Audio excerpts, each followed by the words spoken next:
Bumi ini sangat luas, terdiri dari daratan dan lautan yang membentang tak terkira. Pastinya masih ada di sana tempat-tempat yang masih misterius dan bahkan belum pernah terpecahkan tentang keberadaannya.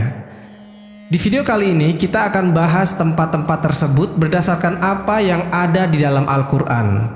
Untuk itu, di video kali ini kita akan membahas tentang 5 tempat misterius dalam Al-Quran yang belum ditemukan.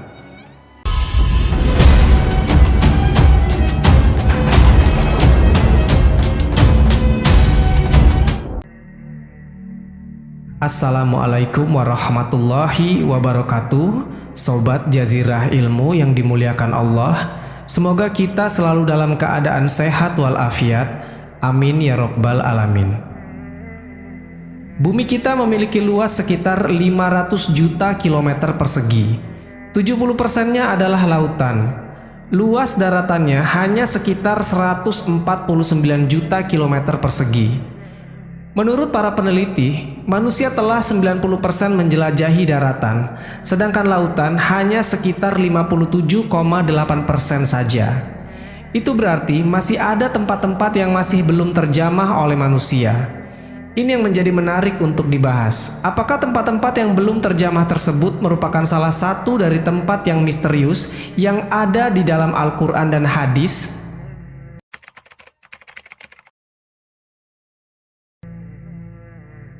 Banyak dari teman-teman yang sudah mengetahui tentang Dajjal. Di hadis dan Al-Quran disebutkan bahwasanya Dajjal merupakan salah satu dari 10 tanda datangnya kiamat kubro. Jika Dajjal telah muncul, maka dunia saat itu telah diambang kehancuran besar. Dia dipenjarakan Allah Subhanahu wa Ta'ala di suatu pulau misterius dan dijaga oleh seekor hewan yang bisa berbicara yang bernama Al-Jassasah. Ada hadis Nabi Shallallahu Alaihi Wasallam yang mengungkapkan tentang pulau ini. Namun Nabi Shallallahu Alaihi Wasallam tidak merincikan secara jelas lokasi persisnya berada di mana. Hanya saja Rasulullah menunjukkan arahnya. Dajjal akan keluar dari perkampungan Yahudi Asbahan. Bersamanya ada 70.000 orang Yahudi. Hadis yang diriwayatkan Anas radhiyallahu anhu. Dajjal akan keluar dari bumi di arah timur yang dinamakan dengan Khurasan. Hadis yang diriwayatkan Abu Bakar As-Siddiq radhiyallahu anhu. Artinya secara pasti bahwasanya tempat munculnya Dajjal adalah dari sebelah timur dan tak jauh dari daerah yang bernama Khurasan. Maka di manakah sekarang Khurasan itu berada? Kalau sekarang, Khurasan itu terletak di negara Iran sebelah timur. Sekarang nama Khurasan dijadikan sebuah nama provinsi di sana. Namun jauh sebelum itu, sejak abad ketiga Masehi, Khurasan itu adalah suatu wilayah yang luas meliputi Iran, Afghanistan, Tajikistan, Turkmenistan, Kazakhstan, dan Uzbekistan. Sedangkan tentang pulau tempat Dajjal dikurung mungkin saja berada tak jauh dari wilayah itu. Dan banyak tersebar kabar bahwa Dajjal dikurung di salah satu pulau di Yaman yang bernama Socotra. Karena pulau ini benar-benar aneh dan punya hewan dan tumbuhan yang tidak ditemukan di tempat lain selain di pulau Socotra ini. Banyak orang yang mengaitkan tentang pulau Socotra ini sebagai pulau Dajjal. Namun ada pula yang mengatakan Dajjal di segitiga Bermuda. Dan ada beberapa pendapat lain yang menyebutkan tentang di mana pulau Dajjal ini sebenarnya. Tapi kita tidak bisa bahas itu secara rinci karena nanti akan sangat panjang durasi video ini. Intinya adalah sebuah petunjuk bahwasanya tempat Dajjal di penjara adalah di sebuah pulau. Dan satu-satunya orang yang pernah ke pulau itu dan bertemu Dajjal adalah Tamim Ad-Dari yang hidup sezaman dengan Nabi Shallallahu Alaihi Wasallam. Tamim pun tak sengaja bertemu Dajjal karena ketika itu kapalnya terombang-ambing selama 1 bulan dan terdampar di sebuah pulau yang entah ada di mana. Logikanya teman-teman, kejadian Tamim ini tidak pernah terulang lagi dan bahkan sampai saat ini bisa disimpulkan bahwasanya pulau tempat di mana Dajjal dipenjara memiliki lokasi yang tidak biasa. Atau bisa juga dibilang dia bukan berada di dimensi manusia, makanya tidak bisa ditemukan.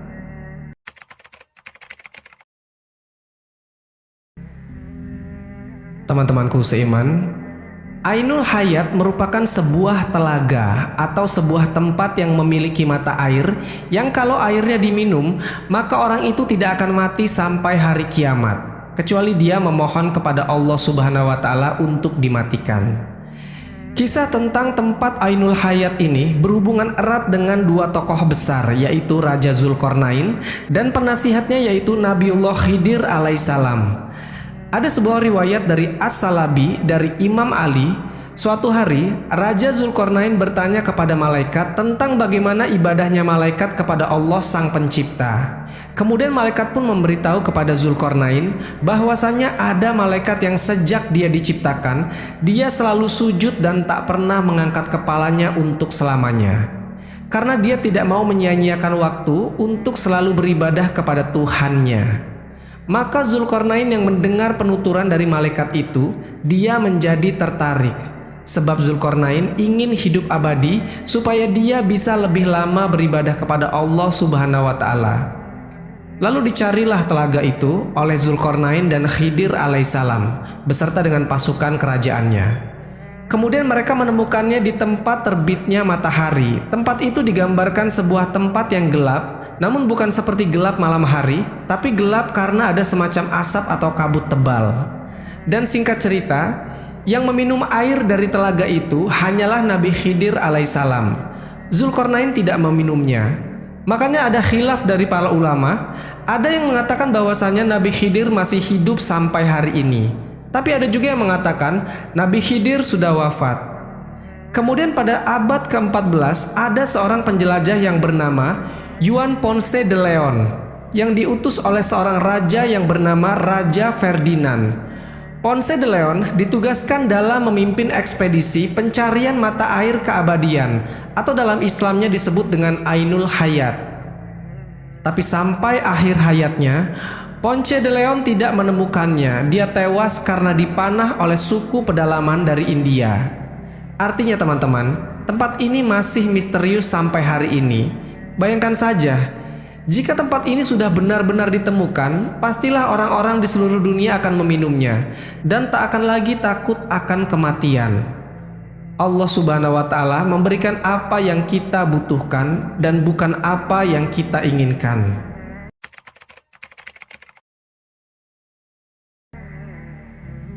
Sobat Jazirah Ilmu yang dimuliakan Allah, ini pernah kita bahas di dua video di channel ini.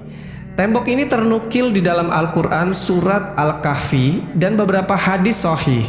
Singkatnya, tembok besi yang dibuat oleh Raja Zulkarnain ini berfungsi untuk mengurung dua kabilah perusak, yaitu Ya'juj dan Ma'juj. Tembok ini akan runtuh ketika dunia diambang kiamat, dan kaum yang di dalamnya akan melakukan pengerusakan di seluruh dunia. Jumlah kaum ini sangat banyak. Diriwayatkan kalau ada satu manusia, berarti jumlah Ya'juj dan Ma'jujnya ada 999. Menurut survei pada tahun 2021, penduduk bumi ada 7.888 miliar. Artinya jumlah Ya'juj dan Ma'jujnya adalah 7.888 miliar dikali dengan 999. Pastinya itu jumlah yang luar biasa banyak. Bayangkan teman-teman, kalau mereka semua keluar, pasti bumi ini akan padat dan berdesak-desakan. Dan logikanya, di mana lokasi lubang mereka ini kalau jumlahnya saja begitu besar? Dan mustahil kalau itu hanya ada di sebuah pulau. Untuk jumlah sebanyak itu dibutuhkan minimal sebuah benua yang sangat luas. Dan jawaban yang paling masuk akal adalah tembok Zulkarnain bisa saja ada di dimensi lain, atau memang sengaja Allah Subhanahu wa Ta'ala tutupi atau dibedakan dengan dunia manusia.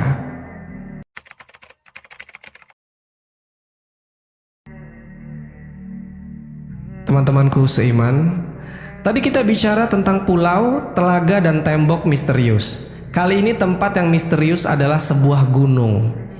Kisahnya pernah disabdakan Nabi SAW ketika sahabat beliau yang bernama Abdullah ibn Salam tengah bertanya kepada Nabi SAW, "Ya Rasulullah, dengan apa bumi ini bisa tenang?" Nabi SAW bersabda, "Dengan beberapa gunung."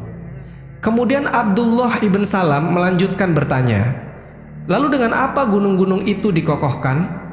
Nabi SAW bersabda, "Dengan gunung Qaf yang terbuat dari batu zamrud hijau dan birunya langit."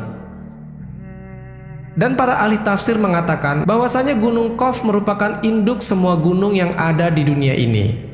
Ada beberapa pendapat mengenai keberadaan gunung Qaf ini. Raja Zulkarnain pernah naik ke gunung ini. Mengenai letaknya, ada di antara Yordania dan Arab Saudi.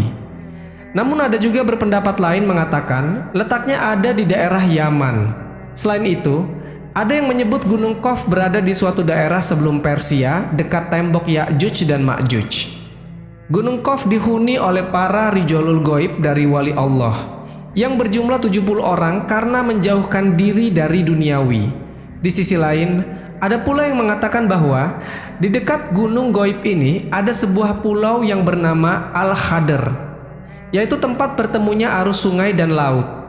Pulau itu dihuni oleh sosok hamba Allah yang soleh yang dikenal sebagai Nabi Khidir alaihissalam. Mengenai lokasi persisnya ada di mana, sampai saat ini pun masih menjadi misteri yang belum terpecahkan atau tidak akan terpecahkan.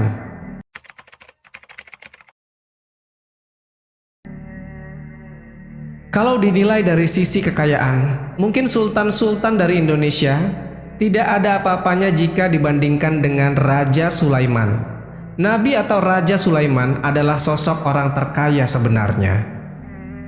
Dia berkata, "Ya Tuhanku, ampunilah aku dan anugerahkanlah kepadaku kerajaan yang tidak dimiliki oleh siapapun setelahku. Sungguh, Engkaulah yang Maha Pemberi." Al-Quran, Surat Shad ayat ke-35. Dikatakan kepadanya, "Masuklah ke dalam istana." Maka tatkala dia melihat lantai istana itu, dikiranya kolam air yang besar, dan disingkapkannya kedua betisnya. Berkatalah Sulaiman, "Sesungguhnya ia adalah istana licin terbuat dari kaca." Berkatalah Balkis, "Ya Tuhanku, sesungguhnya aku telah berbuat zolim terhadap diriku, dan aku berserah diri bersama Sulaiman kepada Allah, Tuhan semesta alam." Al-Quran, Surat An-Naml ayat ke-44. Saking luar biasanya bentuk dari istana ini sampai-sampai ternukil di dalam Al-Quran. Menurut beberapa para ahli sejarah, istana megah Sulaiman dibangun oleh manusia dan bangsa jin. Makanya, istana dari Nabi Sulaiman ini istimewa. Tidak bisa jika dibandingkan dengan bangunan-bangunan modern seperti sekarang ini. Istana Nabi Sulaiman disebut dengan Solomon Temple atau Kuil Sulaiman. Hal ini sesuai dengan literatur bangsa Yahudi. Istana Nabi Sulaiman alaihissalam sekarang sudah tidak ada lagi alias sudah runtuh. Yang tersisa hanyalah tembok sebelah barat dari bagian kuil. Bagi orang Yahudi, bangunan ini dinamai Kuil Wailing Wall atau tembok ratapan. Nah, selama pemerintahan Hizkia, perluasan tembok ini dilakukan sampai ke arah barat, yang sekarang kita kenal dengan nama Kota Lama Yerusalem. Pada tahun 2005, seorang arkeolog bernama Eilat Mazar menemukan sisa-sisa peninggalan kerajaan Nabi Sulaiman. Dia menemukan situs pintu gerbang dengan lengkungan setinggi 18 meter yang dinamakan struktur batu melangkah. Maka karena ditemukan benda-benda itu, mereka melakukan penggalian besar-besaran sampai ke Masjidil Aqsa, yang akhirnya memicu kemarahan umat muslim di seluruh dunia karena ditakutkan sebab dari penggalian itu akan merubuhkan Masjidil Aqsa. Lalu 2 tahun kemudian di tahun 2007 ditemukan kembali reruntuhan bangunan yang mereka yakini sebagai reruntuhan kuil Nabi Sulaiman. Kuil itu berada di sebelah Masjidil Aqsa. Walaupun bangunan kuilnya sudah terlihat hancur, para ahli sejarah yakin kuil Nabi Sulaiman masih bisa diangkat untuk dilihat. Dan di lokasi yang sama ditemukan beberapa peninggalan-peninggalan seperti keramik dan perabotan yang terkubur selama ribuan tahun. Menurut mereka, penemuan ini dianggap penting untuk mengetahui peradaban dan kemajuan yang telah dicapai manusia di masa Nabi Sulaiman dan Nabi Daud alaihissalam. Kuil atau istana Nabi Sulaiman ini teman-teman merupakan lambang dan simbol kekuatan serta sebagai bentuk pengakuan atas bangsa Yahudi kepada dunia, sehingga sangat berguna bagi kaum Yahudi. Ya, pada intinya mereka mau mencari kuil Sulaiman dengan cara menghancurkan Masjidil Aqsa yang merupakan salah satu tempat yang dimuliakan Nabi kita. Wallahu a'lam bishawab. Jadi itulah kisah tentang 5 tempat misterius dalam Al-Quran yang belum ditemukan. Semoga kisah ini bermanfaat. Lebih dan kurangnya mohon dimaafkan. Yang benar datangnya dari Allah Subhanahu wa Ta'ala. Khilaf atau keliru itu datangnya dari saya pribadi sebagai manusia biasa. Sampai ketemu di kisah-kisah seru yang penuh makna selanjutnya. Saya akhiri. Wassalamualaikum warahmatullahi wabarakatuh.